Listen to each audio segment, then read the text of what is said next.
And you know what that sound means. Welcome out to the March 20th, 2019 halftime report. We have Coach Matt, and then also we have a combined forces of the halftime report. We have Coach Frank in the house today. So how you doing, Coach Frank? What's up, tackle traders, and hello, YouTube. This is Frank coming to you with the halftime report today. How are you guys? Great to be here. I've been looking forward to this for a long time, and it never really works from a scheduling perspective, so we just had to kind of make it work. So real happy to be here. Yeah, it's the start of baseball season, boys, and my Oakland A's got beat by the Seattle Mariners last night. But like a good baseball team, we called up Cody to run the show today. Coach Tim's on the way to Boston right now, and Frank got the call up from the market recap report to come and hang out with us in the halftime report. So excited to be with you guys here today. Well, I just don't think you realize, but Frank and I we're staging a coup sometime next week. Exactly. You guys are away, and there's nothing that you can do to stop us. And by the time it's next week, it's going to be too late. We will have recording's going to be up and done. I'm a little worried about this, boys. I mean, this coup that you and that Cody and Frank are pulling on the halftime report over the next week, while myself and Noah and Tim are down hanging out with Legacy and having some fun down in Florida. You guys, we're trusting you guys to run the show. What should we call it? The Frank and Cody show, or the Cody and Frank show? I like the Frank and Cody show. It's got a little bit more of a ring to it. Frank and Cody show. I like it. I don't even know if we're gonna put a halftime report in there. It's just me, Frank and Cody show for a week. We might just mix it up every day. We might mix it up every day. And keep people on their toes. Or maybe, hey, hit me up on Twitter with your idea for the Friday show, and if you win, we'll call it that. I like it. I like it. Let's do it. Well, what's your take on the market, boys? The market is kind of boring today. So with the Fed meeting coming out later on today, is anyone really going to make any trades or moves right ahead of that meeting? Are either of you guys looking to make any trades right now? Oh no, not you. Never look to get into something before a major announcement. I mean, think about it like this. We really don't look to enter into swing trades on a Friday. And the reason we don't look to enter, I'll do it, but I don't look to do it. And the reason I don't look to do it is because you have Friday night, Saturday, Sunday. You have 48 hours between the Friday close and the futures open on Sunday. And then overnight on Sunday, you have China and Japan and the European Union and Great Britain and all those markets opening up, and that increases certain variables. And so because that there's some time to have those variables, you really don't want to, add new trades aggressively coming into a Friday. When you're sitting here on a Wednesday and you have a major announcement coming out in less than 2 hours from now, the market's going to not do a lot of heavy breathing. It's not going to come in there and be aggressively bullish or aggressively bearish. You're going to see a little bit of a fade action, and that's really kind of what we're seeing so far in the market today. Is we're just seeing the market just kind of taking a little bit of profit off the doji. We saw at resistance yesterday, and it's coming back down into a little bit of a support channel. If you look at this from an intraday perspective, dropping it down to the 15-minute chart, you can kind of see that doji up here that we saw in the market, a little bit of up, a little bit of down, kind of ends in that doji. And then on the overnight, it's just kind of fading on the way down, coming back down into that breakout channel at 2820. And I do believe this number right here at 2820, as you can see, it's breaking it on the intraday. You could do some day trading off that break of the intraday. There's no doubt about that, but they're not going to carry that through the Fed. And so you really just have a little bit of profit taking, in my opinion, coming back down into that breakout channel of 2820. I do believe, in my opinion, I want to get your guys' take on this. I do believe, in my opinion, that holding 2820 or 2800 by 2820 is very, very important here for the market in the short term. When I was scanning today, guys, and I was scanning for a bullish trade that we could analyze as a group here, and you guys were scanning for a bearish trade that we could add as a group here. And guys, I had a really hard time, despite the fact that the market is pulling back, I had a really hard time finding a really good bullish retracement or a breakout type trade. In fact, what I found, I want to get your guys' take on this. What I found was about hundreds of stocks that were double topping and coming back down into support channels. What's your guys' take when you're going out and looking for bullish trades? What are you seeing out there right now? Frank, I'll let you go. Yep. Ah, there you go. Well, I mean, you pretty much hit it right on the head. There's a lot of resistance. I mean, there is a lot. And whether that's enough to scare or concern you, that's probably up to you. But, a ton of things are, fighting resistance in materials. A lot of those, that nice tech move that we saw last week, kind of bumping its head at resistance. So I don't really necessarily think it concerns me so much as it says it's not happening today, boys. You need a little bit of pullback. Now you're getting that in real estate. You're getting it in utilities, not the most exciting swing trading areas maybe, but good solid areas nonetheless. Then they certainly have had a great 2019. So it just puts me on caution mode because while we are at resistance, I'm also not seeing things break support. And, Not yet. And Not so if yet. they're not breaking support, I'm not bearish. I'm just cautious. Yeah, I mean, when you're looking at the S&P 500 here, you are looking at a little bit of a different type of market. And let's say we do get some positive news out of the Fed, and we'll break down the Fed here in just a moment. You're getting a pullback that you're seeing in the S&P 500 coming back down into that support level. This is something that you want to see a slowdown and whatnot, but you do got to like this technical pattern coming back down into support to kind of reset some of those bullish trades. But if you're looking at the NASDAQ here, not the natural gas contract, but if you're looking at the NASDAQ here, you're just pay range up, really. I mean, that's really the only thing you're looking at here is pay range up. And you talked about it, Frank, just barely. You've had a really good movement in the NASDAQ coming back up into these resistance channels at 7,400. And you're just typically, I mean, this is a standard market just kind of slowing down a little bit of profit taking, needs to retrace back down a little bit. So this movement kind of is starting to get a little bit overextended as it's starting to slow down a little bit. But in the S&P 500, that pullback is really kind of forming. And when I saw this big range candle, evening star type doji type candle, I thought, we'll probably get a little profit taking coming into the Fed. But that's really the only thing I'm seeing here so far today is a little bit of profit taking in the market. There's not a lot of major news out there in the market. Theresa May asked for a three-month extension on Brexit till June 30th. Google, let's take a look at Google's chart very quickly. Google, they it's interesting. Google gets fined by the EU 1.7 billion, and Google's like, hold my beer, watch me go up off that news. Well, then, What also, else? off of what we were talking about yesterday with the gaming stuff, they then released some more news on that. They're like, oh, a fine there. Well, let's talk about this product we released over here. And what is that new gaming thing? It's called Stadia. Am I pronouncing that right? So that's a Frank question. He's a gamer. No, I don't do the stat. I'll let you have that one. I like my PC games. I'm not a phone game player. So, and that was kind of what I was asking yesterday. When I was trying to figure out, I was like, how are you going to play Call of Duty on the phone? Like, I understand the concept. I was just thinking, how do you touch the screen that you're also staring at for Call of Duty? You're an old soul. Well, what it came out with is they're actually going to have an external controller that will connect via Wi-Fi, even though there's no console. It's all going to be downloaded, be in the cloud, but you just have to buy the controller. And that's how you'll be able to play on any device, including your phone, because it's all going to be cloud-based. All you have to have is a Wi-Fi controller, and you can play this game. So it's an interesting concept that Google's got going there. All I know is that gaming is a multi-billion-dollar industry, hundreds of billions of dollars around the world. It's a massive, massive industry, and Google, kind of late to the party a little bit, but certainly coming into it. And Google is a juggernaut. I mean, they are the juggernaut. If they want to put their hands on something, I think they're going to find success doing it. Kind of like Apple going into the streaming service. I think Apple's going to find success doing that. I think Google walked in the party saying the party didn't start till I walked in. Well, Google does have a tendency to do that as well. But guys, are you calling this a breakout on Google though? I'm not. We both took a breath there and went, no. It's knocking on the door, and I would imagine that a more aggressive mindset than mine would call it a breakout. I just don't think the confirmation's there on my end. Not yet.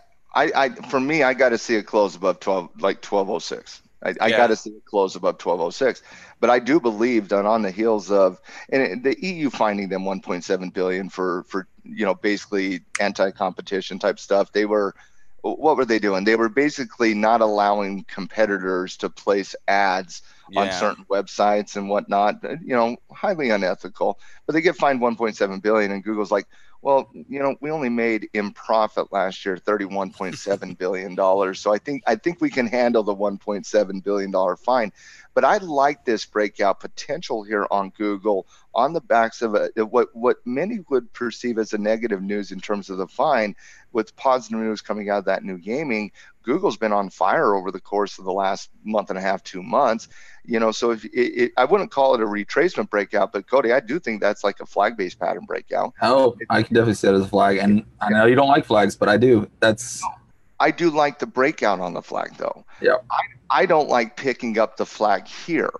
I like waiting for confirmation. I just want to see the increased probability as it breaks out of that. I have no problem with somebody, a different technician coming in and saying, I like picking it up off that short-term retracement, which is kind of what a flag is. It's like a retracement that never fully. It doesn't get that full fib. It doesn't get the full Goldilocks zone. It doesn't get the 38% retracement zone, right? It gets the 21, 22% retracement zone. But that's definitely tradable. And so it's just kind of my perspective that I just don't want to buy it off the flag. I want to kind of wait for it does break out of that top end of the resistance. But when it does break that top end of the resistance, that's a really, really, really good pattern. And Noah, you bring up an excellent point in the chat here. A lot of times when you break out of this range here on the flag, so what you're seeing on the intraday, and I'll break that down into a 30-minute chart, you see a trend line develop, and this is where two technicians can come in and be like, yeah, I like that signal, or I like this signal. So what Noah's talking about is on this flag retracement, this 3-day retracement that doesn't get the full retracement back down here, you have this really clean resistance trend line that is forming here on the downside. It breaks out of that and then has secondary confirmation coming back and kissing it, and you pick it up at that point. And I got absolutely no problem with that trigger. That's an aggressive trigger. But remember, there's always two different ways to get into something. You have it a conservative way and you have an aggressive way. A conservative way is you're going to wait for the close above the resistance level on the daily chart. The conservative way, that's the conservative way, and that's when you want to see this close on Google getting up above that 1206, 12, what's that high tick there at about 1207.12. You want to see it close above that level. That's your secondary confirmation after you got the close above that trend line that you can see right here. Either way you go about it, you got to be bullish on Google right now. It's just a matter of, I'm aggressively conservative. That is the truest statement Noah has ever made in his life. That is, that's funny. Yeah. Noah is definitely something at all times. We can debate that later on. But how would, I want to get your take on this, Frank. As a trader, you have a different array of different ways of trading from a credit to a delta perspective. When you see something like a high flyer like Google, a $1,200 stock giving you a trigger that could have been, a directional trigger, how would you go about playing Google here? Well, I generally put things into one of two boxes, gonna happen or not gonna happen, and I start there.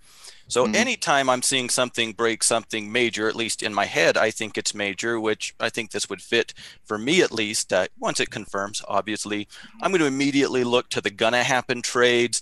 Those are just, your traditional long calls, stock, bull calls, if it's a Google, something like this, calendars, not for a Google, but even, ratio back spread if it's really cooking on all cylinders. So I'll kind of go into the gonna happen box versus and I'd understand the other side of things from a more conservative point of view, the not gonna happen box. We get that close and maybe a bull put below that swing. Can you take a moment and explain to the crew exactly what you're referring to in the gonna happen versus not gonna happen type philosophy, right? Yeah. So just take a moment and explain it. Okay, so basically, every time you're looking at a chart, at least every time I'm looking at a chart, I'm immediately drawn to support resistance trend, just like everybody else, right? And based off of, my read, whether it's the momentum, how important I think that breakout is. You guys know me, I love breakout trades.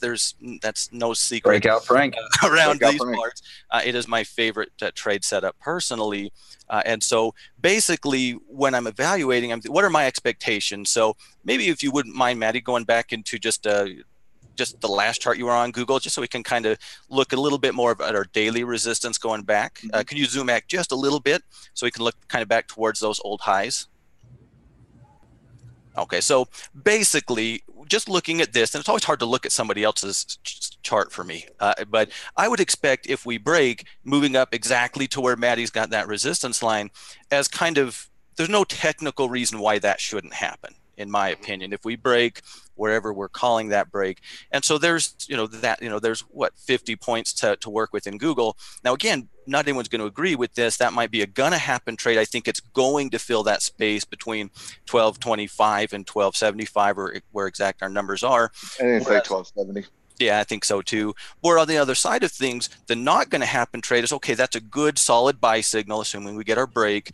I would expect it's going to be able to move, but I don't expect it just to kind of easily run up. It might go up a little, pull back, consolidate, go up. Obviously, I never know how it's going to play out, but if that's my read, I might be more inclined to do the not going to happen play, where I'm doing, the bull put spread on something like Google. Probably would immediately be the go-to for that. So basically, am I betting on support or resistance or trend holding? That's the not going to happens. Am I betting on the trend continuing? That's the gonna happen type of trade. Yeah, Does that make sense? Yeah, it really just it really just is the difference between delta and theta, right? Exactly. I mean, your approach to the market, when you say, okay, delta, I want to be long delta, you're basically referencing, okay, I want to do something that is directional in nature that makes money as Google goes up by buying the stock, buying a call option, bull call spread, something along those lines, right? The not going to happen, i.e. theta, means, well, I like the trigger, but I'm not necessarily that confident on the directional component of it. So let me sell something out of the money, like a bull put spread or something along those lines, where you simply differ cash flow. And there's really not a right or a wrong way. It really just depends on kind of your own personal trading, number one, and kind of your reading of the tea leaves of the trend. Cody, what about you? When you're seeing a breakout like we're seeing on Google, right? And you're lukewarm on the trigger, but you like the setup, how do you approach Google? So I'm about the same as the way Frank was saying. He describes it a little bit differently than not going to happen versus going to happen. I would just consider it a aggressive versus conservative position, because whether you go delta or theta on it, to me, the delta trade is the more aggressive trade. That's saying I do believe it's going to move up this far. Now, whereas the theta trade is going to be the more conservative trade, just saying, hey, I know it's not going to drop down to 1100, so maybe I'll just sell some puts down there. If it breaks up, and then you know what, then now, and I love when these setups do happen like this, because if I have a theta trade on where I'm selling something low, below support levels, and it breaks to the upside, that eats up what I've sold quicker to where I can now buy that back and then sell another one at a shorter time frame. So I don't actually have to wait the full 30 days to collect all the premium off of that. I can get 80% of my premium in a week from that bullish move. So I can do a theta based trade that if it moves directionally, I can pull that theta based trade off. But if it just kind of meanders, hangs out for a little bit, well, then that's fine. I'll pick up the theta as it slowly decays. So for something like this that I'm not sure how fast it's going to run, I'd be looking at that theta trade, where if it does run really fast, cool, I'll pull it off, move on to the next one. Well, and I do think a couple things do help us determine where we want to go with it. The delta versus the theta, going to happen versus not going to happen. I think one of the most important principles is understanding the market condition, right? Understanding the overall, where the market is in relationship to support and resistance. And with the NASDAQ a little overextended, and with the S&P 500 showing a little bit of weakness today, and Google doesn't have anything to do with the Russell 2000, but the Russell 2000 is showing some weakness today. But specifically with the NASDAQ, having the NASDAQ be in range up, you might be a little more cautious about how you approach a Google when you're seeing a little bit of weakness in the S&P and with the NASDAQ being range up and, seeing a little bit of profit taking. That might give you a little bit more credence on the theta trade than it would, say, on the delta trade. So for me, it's not just my reading of what I think about Google. I also look at kind of where the market is in relationship to support and resistance. If the NASDAQ was breaking out of resistance, and the S&P is breaking out of resistance, I think it's more. I think as a trader, you might want to go a little bit more aggressively, and you want to take advantage of that directional movement. But when you're range up in the NASDAQ and the S&P showing some weakness, even though Google is breaking out, in my opinion, it hasn't confirmed, but it certainly is above the breakout channel as of right now. We still got about 3 hours left in the trading day. I think caution might be the more appropriate way. And what I want to look at real quick on that Google trade, just to kind of break it down real quick, is to kind of look at the numbers behind it. Okay, so what I'm going to do is I'm going to prep two different trades here. I'm going to prep a bull call spread, and I'm going to prep a bull put spread. The bull call spread is it's going up trade, right? The bull put spread is it's not. We think it's going up. We're not sure. Might take its time. It's going to slowly meander. Yeah, but I still want cash flow. Just want to play it safe. So the first trade I'm going to prep here is the bull call, guys, and I'm just going to be applying my own personal rules here. And basically, what the bull call spread is you're going to buy an at-the-money call option with the delta somewhere around 0.50, and I have a delta right there, 0.50. I'm going to buy the 1220 call option. I'm buying enough time so theta doesn't really kind of impact me with 93 days. So I'm going to buy the 50 delta call option at 1220. I'm going to come down to about the 22 delta call option to sell that call option for somewhere around 15.25.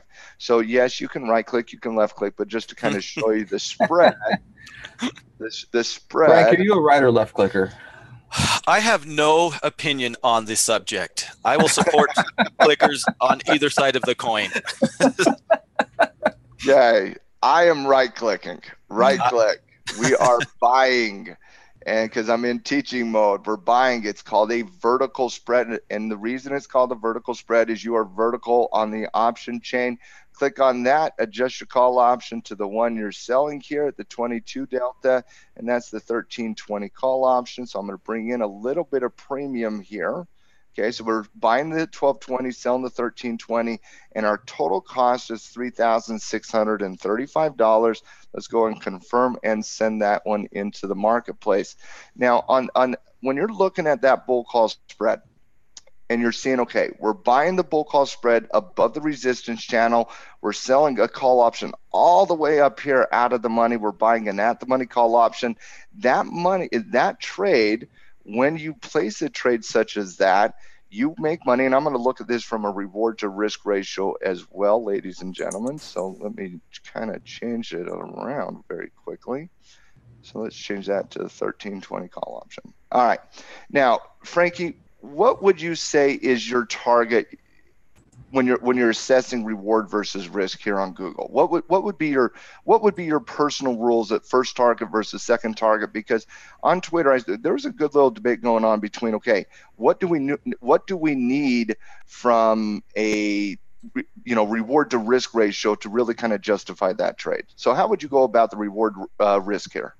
Well, I always am shooting for 2-to-1 or better. I think that's just good trading philosophy. Ideally, I'm getting as close to 2-to-1 as possible on that first target. I say it a lot to people I talk with. A lot of times for me, the first target is the target. I'm a coward, and the way my brain thinks about things is fill up that space. That's a challenge. I don't want to deal with the challenge if I can help it. So while I'm not opposed to going to the second target, of course, I do prefer to get as close to the 2-to-1 as possible to that first target. That's always going to make me happy. If it's 1.5, I'm all right with it. If I do feel, and that's probably better suited in things like trends than hard levels of previous resistance or support, where I'm guesstimating my target anyway. Okay. If you will. So let me ask you a question then. Okay, when we're sitting in that scouting report meeting on Friday and we're going and we've finalized our picks, right? We've went through the whole market, we found the ones we like on breakouts, retracements, and we're in the prep stage of the scouting report. And when we're in the prep stage of the scouting report, it kind of goes like this, guys. It goes, okay, I'm kind of leading the charge, and I'm like, all right, I'm going to focus on entry price. Cody and Frank, you guys debate your targets. Noah, Tim, or whoever's there, right? You guys focus on stop losses, okay? So how would you and Cody go about breaking down the target when you're looking at something like Google? Well, it's actually kind of interesting. I feel like Frank and I we always see the same targets. It's maybe 1 out of every 10 or so will be like, all right, I see this one, but where's the next one? And the main thing that I first see is just, okay, what's the next previous point of resistance that Google is going to be wanting to move to? And that's exactly where you've drawn your lines already, is that you've seen those. So that's instantly the first target to stand out to me. So would you guys consider this one right here kind of that first target? You got an old resistance here, old resistance here. Do you think that's going to, would that have to be the first target? Because if that's the first target, there's no directional trade here. See, there has to be the risk reward ratio in there. There needs to be something that says, okay, if I'm going to be putting in $100 into this trade, obviously it's Google, it's going to be more than that. But if I want to be risking $100 here, then I want to be making, 200, 300. I don't want to make $10 off my $100 delta based trade. So no, absolutely not. The only way that could have possibly been the target is if you played it off of the more aggressive flag entry we talked about earlier. That's the only way that could have been the first target. But if you're entering now, it cannot be. Oh, absolutely. Yeah. If you're thinking there's $10 here and you're thinking about a swing trade, I mean, maybe that's exciting if you're, playing it intraday, but a swing trade, well, I'm not even thinking about it at that point in time. If that concerns me, or if maybe that's my breakout point, then that's where my entry will be. But yeah, I'll tell you right now, I'd make the argument that 1225 has to be first target here. You got 2 points of data at 1225 right there, both in terms of resistance and resistance. You got to like the breakout here, but you got to be concerned about 1220, 1225. Oh, absolutely. We would be. That right there would be a reason that in the scouting report we would axe this trade for that reason. Yeah, or that would be the entry.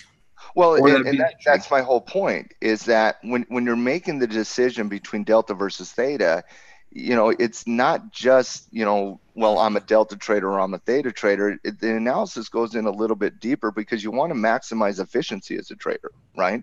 And you can always make more money from delta than you can from theta, but you always have higher probability from theta. If you do not have an appropriate reward to risk ratio on a clean break like you do on Google, if you do not have an appropriate reward to risk ratio, I don't think you can touch a bull call spread here. Which would absolutely not. Absolutely not. And beyond that, Maddie, if it's in my own watch list, I probably shouldn't have spent this much time with it too, right? That, it's just not there for me. I'll still root for Google because I probably have things in the NASDAQ, in the tech sector. Google going up's not going to hurt that, even though they're technically in communication services. So, a lot of times we get so hung up on our stock, whatever it is. I think all of us can do that, when in reality is, hey, this is a good situation for Google. It's just not necessarily a great trade for Google, at least today. Nothing wrong with saying that. No, but it would never be a scouting report pick. It would be axed because it has a negative reward to risk ratio. But as a trader, those scouting report picks are swing trading delta type picks, right? As a trader, though, when you're trading Google and it's been on your watch list and it's a company you track and you follow, you see a trigger like this. As a trader, you have other types of strategies like theta that you can go to take advantage of a stock that has a clean technical setup, but simply it doesn't have the reward to risk ratio, but you can still make that trade from a bull put spread perspective. And for those of you who don't know what a bull put spread is, it's just a simple credit spread where we say, well, it ain't going to go there, right? Exactly. And this fits nicely into that box, Maddie. I would agree with that. It really does. It really does. Moving on, I do want to talk a little bit about expectations for the Fed today. I'm not going to talk a lot about it, guys. My personal expectations, and we'll talk about it on the halftime report tomorrow with what they're doing. I am looking forward to more information coming out on the balance sheet. That's number one. I do expect them to reduce their expectation on the dot plot. Let's see if that does get confirmed. That's number two. And then we'll see what their economic projections are coming into the later part of 2019, 2020. And so those are things that we are expecting. Obviously, we have major news coming up. You got to be prepared for those types of situations. In my opinion, a lot of times, and we looked at kind of the data yesterday, that we do have a higher ATR, a higher range on a Fed day than we do have on non-Fed days. But in my opinion, if you looked at the unemployment report, you would have the same data. Every time you have an economic report, you have an increased volatility condition. Does in trading the last, Cody, you've only been trading for now about three and a half years now. Yep. Frank, you've been trading since about 2005, 2006, in that range, correct? Frank, you've seen the Fed over the course of the last 10 years, these Fed days. Do you change your approach to the market on a Fed day? Do you do anything special or spectacular on a Fed day versus a non-Fed day? Not really. I mean, I won't necessarily look to, much like a lot of traders, I'm not going to look to make new trades going into the meeting. It wouldn't make me take my trades off. Now, back in the early days, and maybe it just felt this way, but it seemed like it was always an adventure on Fed day. It was one way or the other. It was all, and then these days it's more like, yeah, whatevs.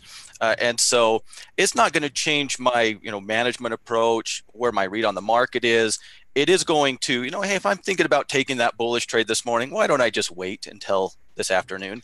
Well, frankly, we as a society, we were still capitalists back then.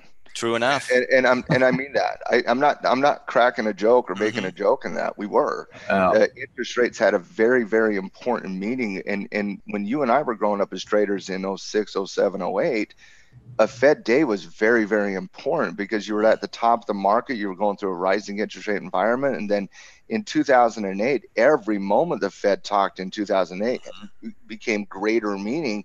And then once they announced zero interest rate policies in October of 08 and then quantitative easing in March, April of 09, Fed days for the next 5 years became so very important, or maybe in just our minds as traders, they became so important because of what we had came through. But for somebody like a Cody, who has only been really active trading since 15, 16, didn't really see those early days of 08, 09 with the radical shifts in Fed policy. I mean, Cody, when you're looking at the Fed without the backdrop of trading in 07, 08, 09, I mean, how do you even care about the Fed? I do, mainly just because I've done a little bit of a deep dive into the economics of, why should we care? And I wanted to do that just because I got interested from, intermarket analysis and how they all different effects. So I have, but I can definitely understand why most people wouldn't even care. And especially there's so many reports in addition to the Fed that it seems like the market doesn't care as much as it once would or should now if they were actually moving the way, like the dovishness or the hawkishness. And actually, Noah points out in the chat something that I saw this morning, the CME, where they didn't even have the chance of it raising anymore. They've now switched that. The charts changed. They now have a 0.1% chance of raising and no chance of them lowering. The CME does not have a probability on the interest rate hike in the next year and a half. I mean, they just don't. Well, no. Pull up the CME. Just recently, they added in that missing column, and it now has a 1.3%. But there's now no percent chance of it lowering. So the reports themselves, people, and even these larger groups and institutions that track these things, don't even seem to know themselves how exactly these news events should or will affect the market, just because there's no longer the consistency that there once was. So I want to get your take on this. And I don't say this lightly. But what you're seeing with the Fed over the last 10 years is modern monetary theory being played out with the monetary policy of the Fed. How much money can we inject into the system before we actually break the system? And so over the last 10 years, we've been through a zero interest rate environment so long, and we've been through a low interest rate environment for over 10 years now, that the Fed is simply just taken on, it's weird, but they've taken on greater meaning in the social conscious now than they ever have because of what they've done in '08 and '09 by, fostering the quantitative easing environment and the low interest rate, zero interest rate environment. They're in the social conscious more than they ever have. And they mean more now than they ever have. I mean, if Jay Powell even whispers today, we're going to raise interest rates, which is not going to happen. But if he even whispered that, guys, what would happen? If he whispered interest rates right now, the market would lose its mind. It would lose its mind. We would have a drop intraday quick. So the Fed has become even more important and more vital to the marketplace, not necessarily to the economy, but to the marketplace because of what they have done over the last 10 years, right? But the reality is what they've done over the last 10 years is practically nothing. Practically nothing. For literally, I think it was like 85 consecutive Fed meetings, they didn't do one thing. And so even though they are becoming more important, they're having a less impact on the day the Fed announces. Not necessarily, I'm not talking trends and patterns. I'm talking the day they announce, because we've been so, outside of December of 2018, we've been so prone to the Fed doing nothing because that's what they've done, is done nothing. And so for me, I don't really adjust my perspective to the market. I'm with Frank, and I'm with you. If I have 5, 6, 7, 8, 9, 10 trades on, I'm not going to just get out of my trades just because the Fed is announcing monetary policy. The same way, I'm not going to adjust radically in the market just because of an unemployment report or a CPI report. But you got to be aware of it, because of what they've done has the ability to have radical impact in the market. And again, let me be clear. Their data on Fed days is no different, in my opinion, than the unemployment report is, or the CPI report is, which are both very important to the Fed meetings.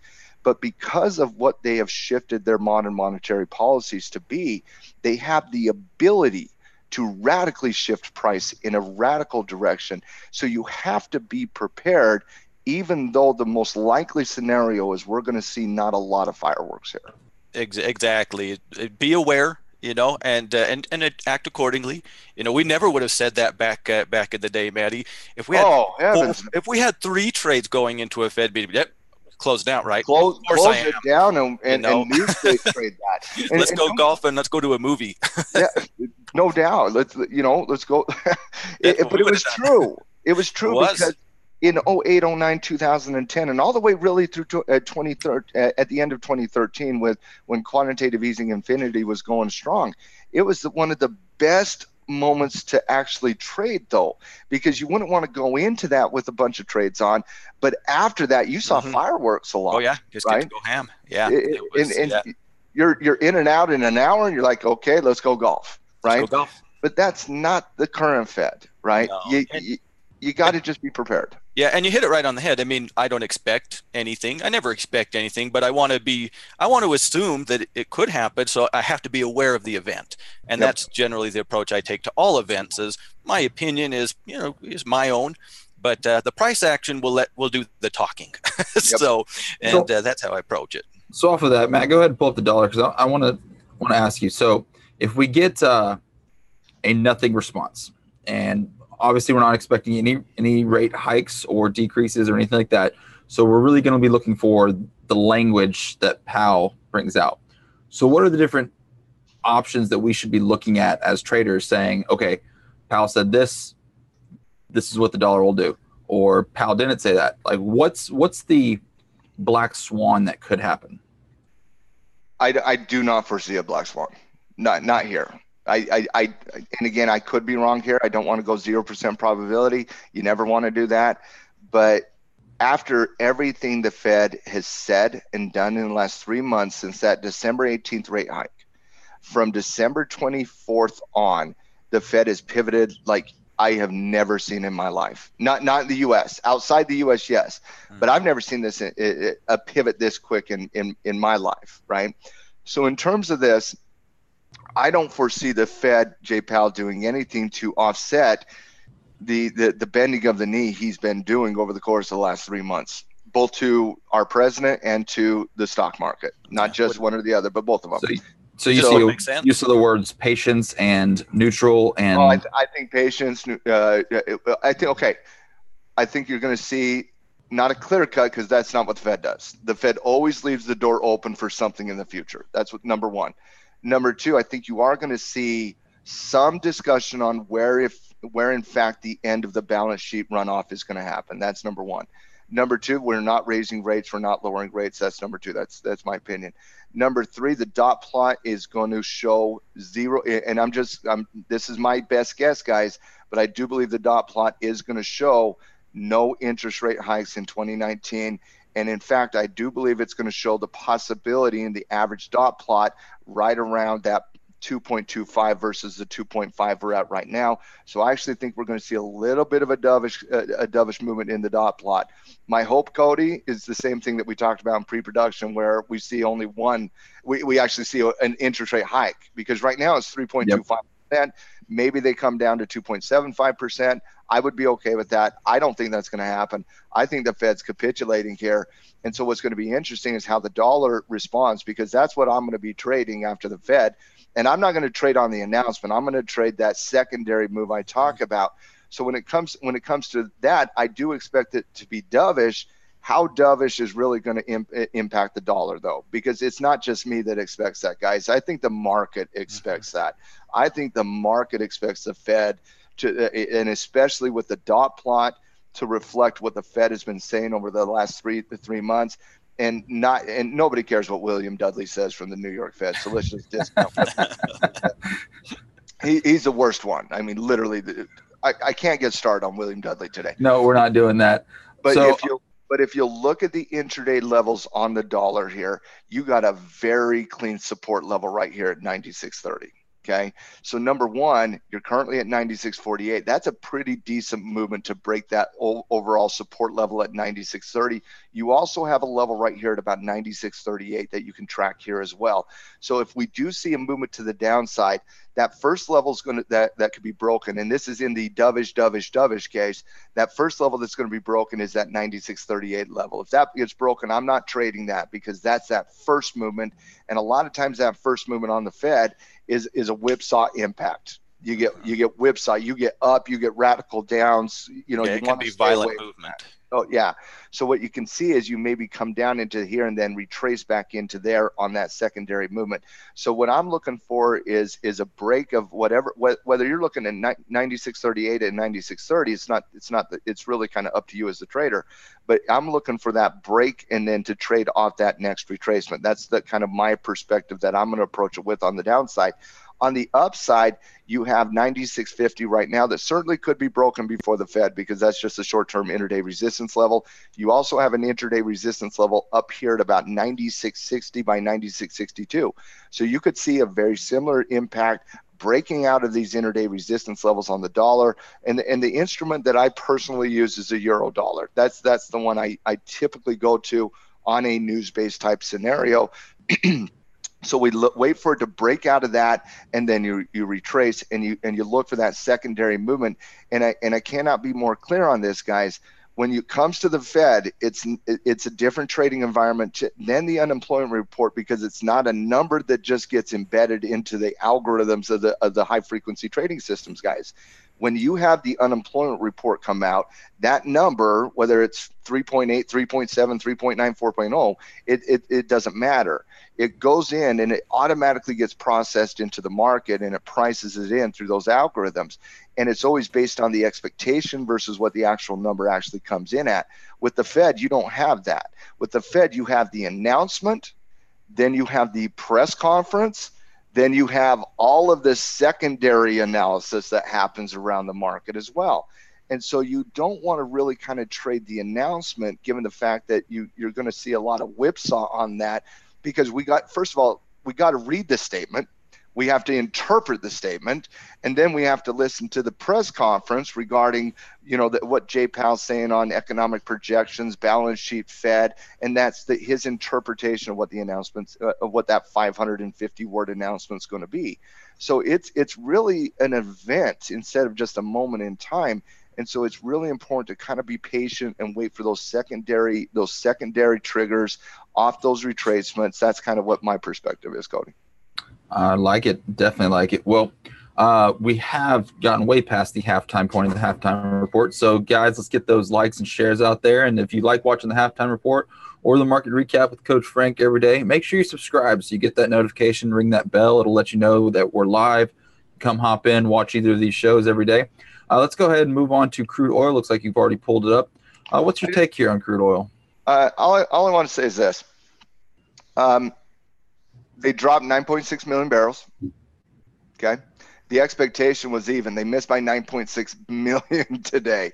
I don't know why the EIA has a job. I understand why JPAL has a job. I do. Sure. I don't understand why anybody at the They can't be fired either, huh? Oh, I do believe somebody else might have a different opinion. Yeah, I think so. But no, the EIA came out negative 9.6. Obviously, you see a volatile movement here, guys. Are you tempted at all on crude right now? For me, it's range up for me.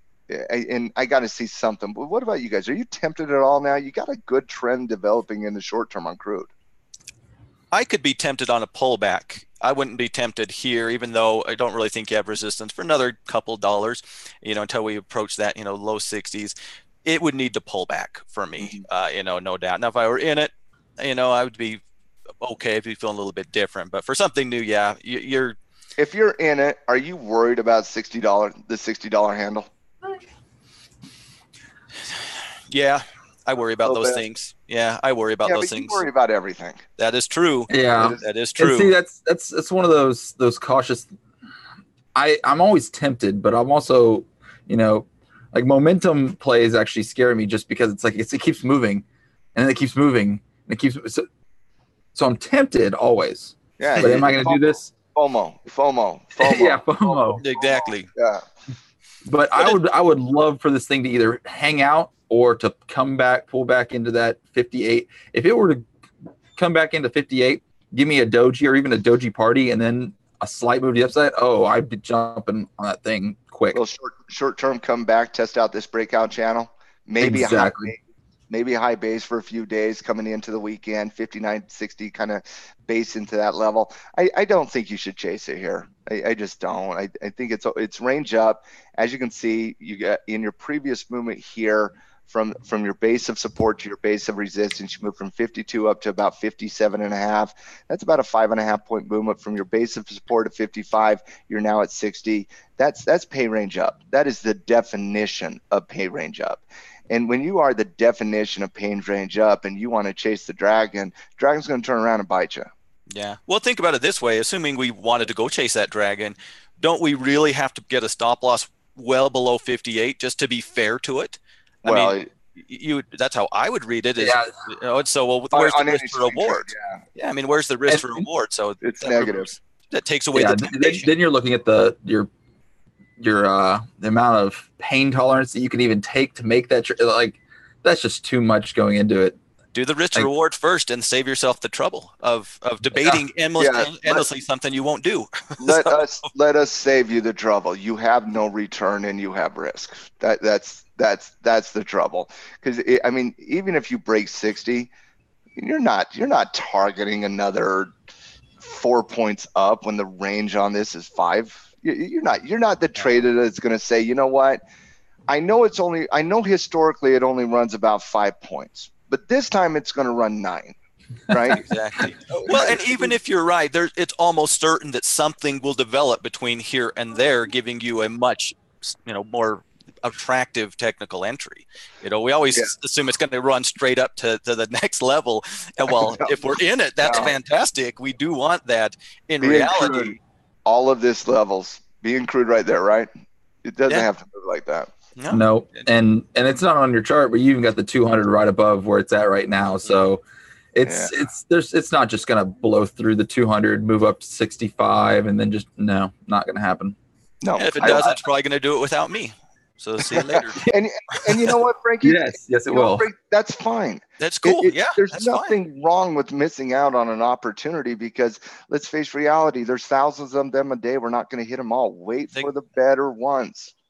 Be patient. Couldn't say it better. Okay.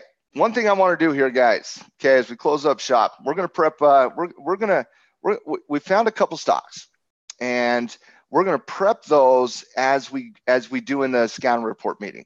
Okay.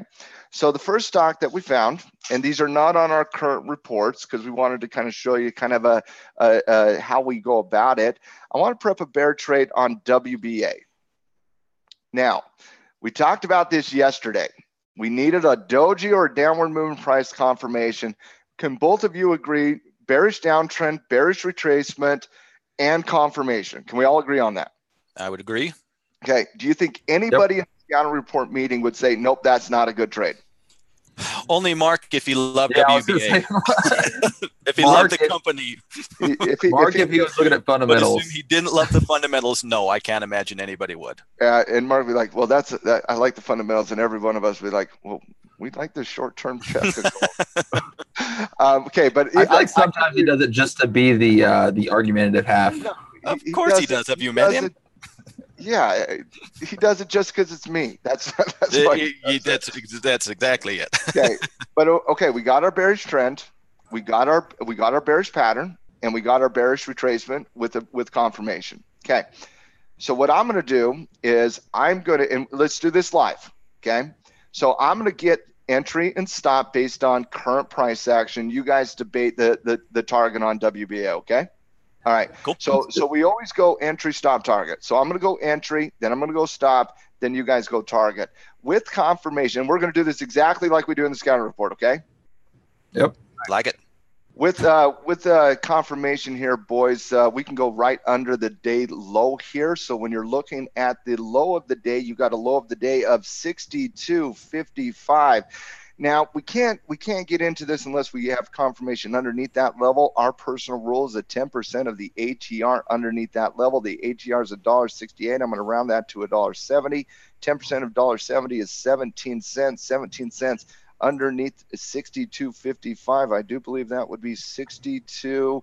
Oh, my math today, 38. 62.38. So we got to enter at least under 62.38. Stop loss has to be above this pivot point at 64. I like that pivot point at 64. So 64, my personal rule, we're going to go, you got to be above that level. So in the scan report, we would just put 64 is what we would do, right? And then it's the trader's job to say, okay, I'm going to put it 10% of the ATR, 50% of the ATR, a full ATR. Maybe they like that level at 65 and they want to give it more room. We do minimalistic type resistance here in the report so that the trader can use that level to put it anywhere above that. So if I'm looking at 64 as the level of resistance, my personal rule is 1/2 ATR above that level. So we got 1/2 ATR of $1.70. That gives me 85 cents above 64, putting a stop loss at 64.85. Frank and Cody, where are you guys targeting? Obviously, the first one that I see, Frank, is 60, right at that pivot zone, and that's also going to be our first target. Yeah, absolutely. There's no technical reason that does not go there. And then immediately after that, so next thing I want to look at is how far back I have to go to find a previous resistance level. I actually had to go back, 4 or 5 years. That breakout of 60, because there's nothing below it. So Frank, what are you looking at as your next one? I'm saying I could argue 55 or I could argue 50. Well, we go back to that weekly for 1 second. Yeah, I'm trying to get a little bit more data here. Because I've always got my weeklies that going on in the background.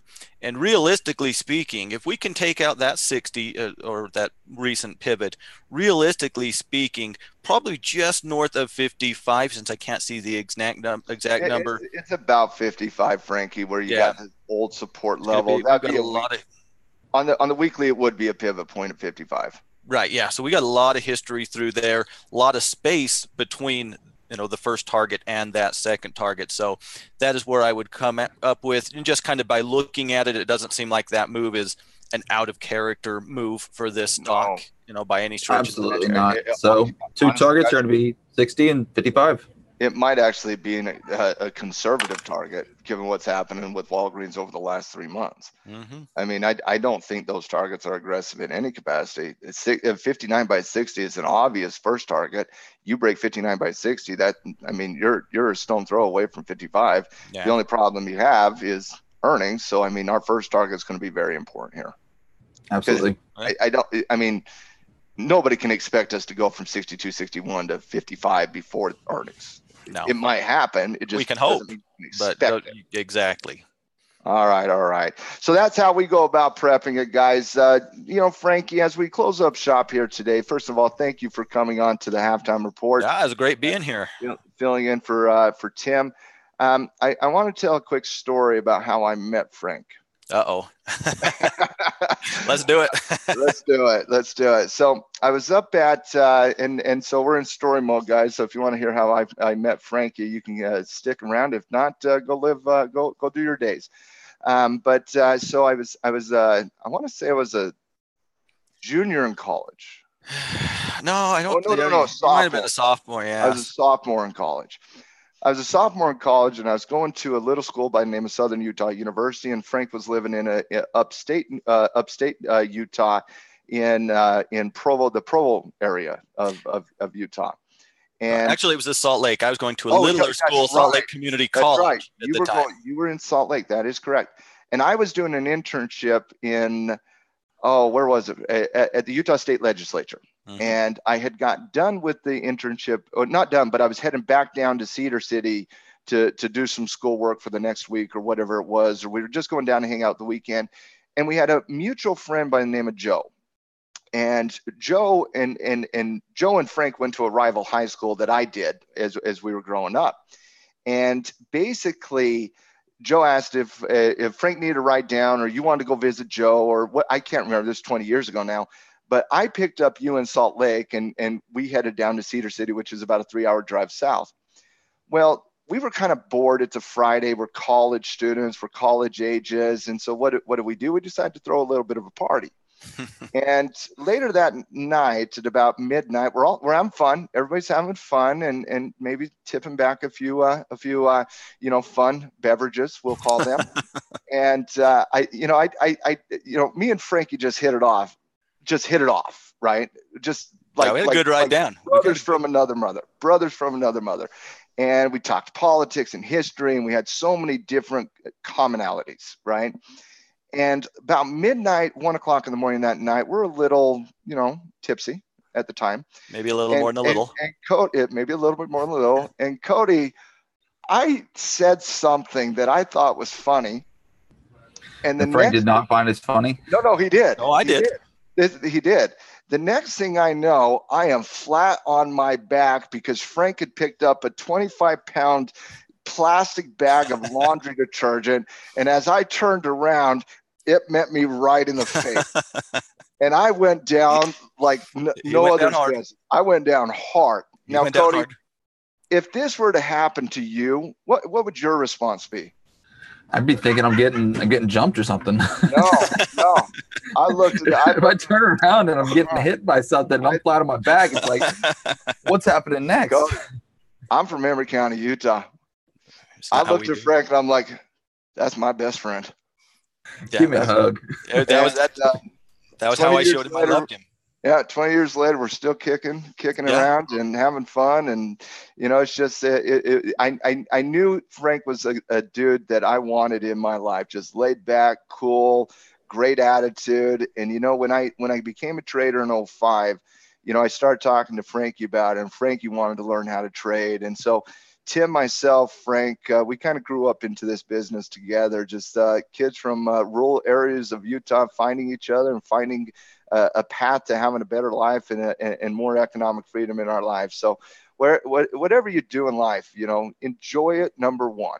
Absolutely. And let's not take ourselves too serious, number two. So I just wanted to tell a quick story because I didn't get Frank to get on the halftime report very often. I had to beg him.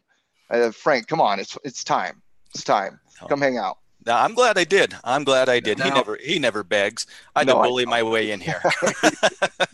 Frank, the last question I have for you. You do the market recap for us, right? Every day for Tackle. How do you go? How do you go about preparing, and what's the importance of the market recap for you? Good question. First off, shout out to all my recap gang. I see a lot of you in the chat. Great to see you guys here. I'm sure I'll see you a little later this afternoon. And everybody else, you're welcome to join us at 4:30 Eastern. Basically, that's I don't know when it was, probably like 8 months ago, something like that. We were in a meeting, and I basically, that's my routine where I'll walk through the market, the different sector ETFs, the major commodities, kind of one by one. That's been my routine for a long time. So to kind of get an idea of where I'm at in the market, the different areas, how I might want to manage my trades. If I'm at resistance, I'm going to probably manage a little different than if I'm at support or breaking resistance, just as an easy example. And so before I do anything, I want to kind of generate that opinion based off of where things are at technically. And so I've been doing that on my own for a long time. We started doing it on YouTube for our team over here. It's been a lot of fun. We've enjoyed doing it. It really is just kind of, particularly from a technical point of view, where are things at? How do I want to approach these different areas of the market?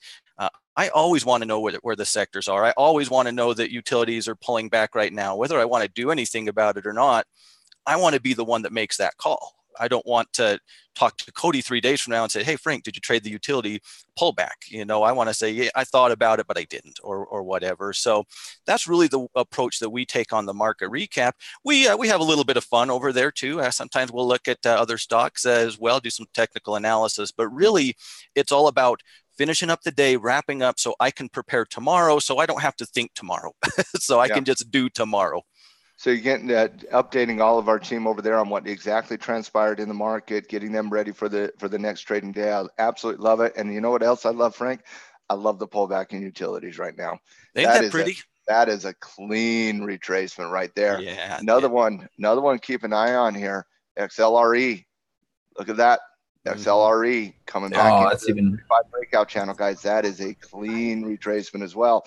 Both safe havens when you're talking about the REITs within real estate, when you're talking about those nice little dividend paying stocks within the utility sector, those are good pullbacks. And if you're a little nervous about the market or whatever, with the NASDAQ overextended, you might want to look at the real estate sector as well as the utility sector. For Tackle Trading, for the halftime crew here, guys, we're out. Thanks for coming out to the show, and we'll be back same time, same channel tomorrow with the full update on what the Fed actually did and how it impacted the dollar as well as the markets. And if you love the show, go ahead and give us a like and share and tell somebody about it. We'll see you guys tomorrow. Thanks, everybody. One quick reminder, Bear Market Survival Guide, 2 nights. So if you're a part of that, make sure you show up to that. Guide. Yes. Love it. Second quick reminder, join us over at Tackle Trading on Twitter. You can also find me at FrankMartin23 if you're lking for me as well. Awesome. Later, guys. Later, everybody. Thanks, everybody.